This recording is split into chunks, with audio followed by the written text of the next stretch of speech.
Hi guys, good afternoon. So, mag-haul ako ngayon ng aming pinamili last night sa City Flowers. So ko lang ipakita sa inyo, char. So, hindi ako nagyayabang ha. Ipiplex ko lang talaga dito sa aking channel, char. Natutuwa lang talaga ako. So, isi-share ko sa inyo yung aking mga pinamili. So, mag-haul ako ngayon, City Flowers. Yung mga sa Saudi lang ang alam yung City Flowers. So, una ko din papakita sa inyo is yung dahil mahilig ako magluto guys. Siyempre meron ako ditong apron. So 10 real ito guys. So ang ganda naman talaga niya. Hindi siya nababasa. So mahilig ako magluto. Kaya bumili ako ng apron na hindi nababasa. Laging nababasa kasi ang aking damit guys. So ang isusunod ko na ipapakita sa inyo is ito. Ang bake, o diba? Meron na siyang heart. So, ang kagandahan nito ay pwede siyang i-open dito. So, mahilig ako mag-bake, no? Kahit hindi ko sarap, char. So, namimiss ko nang mag-bake. So, dadalhin ko to sa Pilipinas dahil mag-bake. Ako doon ako mag-bake kasi wala kami ditong oven, microwave lang. So, ayan. So, ang next ay itong kawali. So, sabi ng mama ko, gusto daw niya ang pasalubong ko sa kanya ay kawali. So, mayroon namang kawali sa Pilipinas. So, iba pa rin yung panggaling Saudi, no? So, pero made in China pa rin siya, guys. Pero maganda ang quality niya. Ayan. Non-stick. Oh, di ba? Pag tumagtanda na talaga kayo, mahilig na lang talaga kayo sa lutuan. Kahit wala kayong lulutuin. Kahit itlog lang naman ang lulutuin nyo, char. So, ayan. May pasalubong na ako para sa aking Mother Earth. Abangan mo yung pasalubong mong kawali. Ang likot ng anak ko. Nakikinig kasi siya habang nag-haul ako. So, ayan. Di ba ang ganda?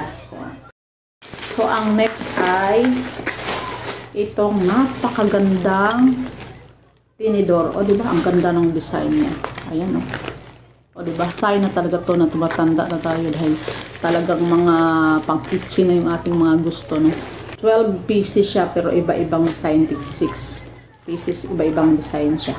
So, ganahan ko. Ayoko na nung gold kasi nagpipade siya. Ito hindi siya nagpipade. Talagang sobrang bigat niya. Di bali ang ulam mo ay bulad. Basta ang ngayon ang imuhang tinidor. Siyempre kung may tinidor, may kutsara. O, diba? Same sila ng design. 6 pieces na ganitong design. And 6 pieces din na ganitong design. Ayan. Pakita ko sa inyo ha. Sobrang ganda nito. Ang bigat pa.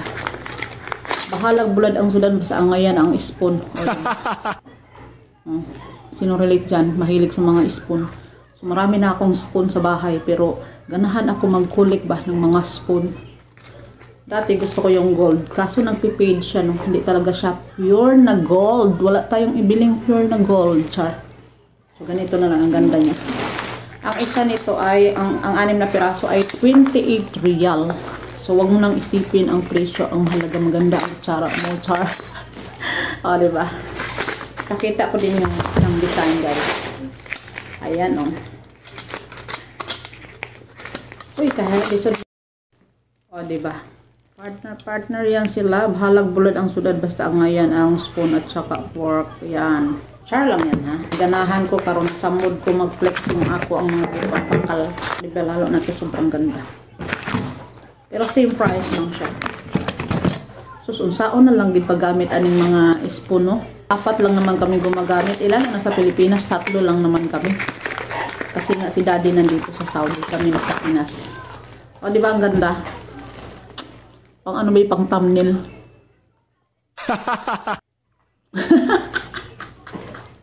So that's it guys. Thank you for watching. See you on my next video.